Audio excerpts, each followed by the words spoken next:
This is your reminder that two businesses can rank in the exact same spot on Google and Google Maps, but one of them is going to get way more calls than the other, and I'm going to tell you how you can make sure that it's your business. So first is your Google reviews, and I'm not just talking about how many Google reviews that you have, I'm talking about how recent those reviews are and the quality of those reviews. If one business has 15 new reviews that they've gotten over the last 3 weeks and they're detailed and they talk about the services and the experience that the customer has, and the other one has gotten 1 review in the last 4 months, people are noticing that and they're picking the one with the more recent reviews.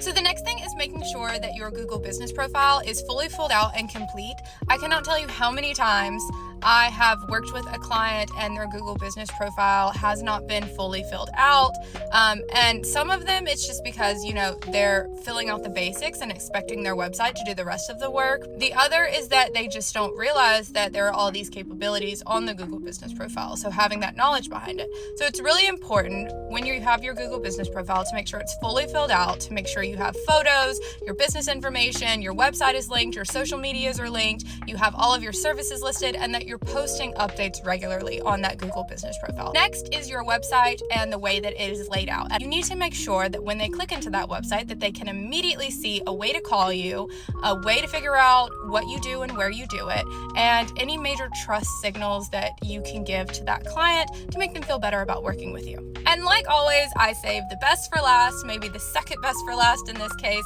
but next to Google reviews, the best thing you could do to make sure that you are the choice is to make sure that they are familiar with your business before they've ever even seen it on Google. And what I mean by that, especially in the current digital marketing and consumer landscape that we are living in, people now more than ever want to feel like they know the people behind the company and not just the faceless company itself. So the more that you are on social media providing real expertise, the more likely that it is when people get on Google and do look for your services that they are going to choose you. And I bring all of these things up to let you guys in on something that I tell a lot of people when I sit down with them because they've come to me for help with their digital marketing and SEO. And that is that digital marketing in itself is an ecosystem. And there are a number of things that have to exist and work together in order to get you the things that you want, oftentimes that being leads for your business. If you have the rankings, but you don't have a good review system in place, you don't have a presence on social media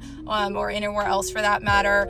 you don't have a good content strategy, then you just having the visibility and you just being there when someone clicks doesn't necessarily mean that you're going to get chosen, because what they are seeing after they click on you is not enough to convince them that you're the right person to work with.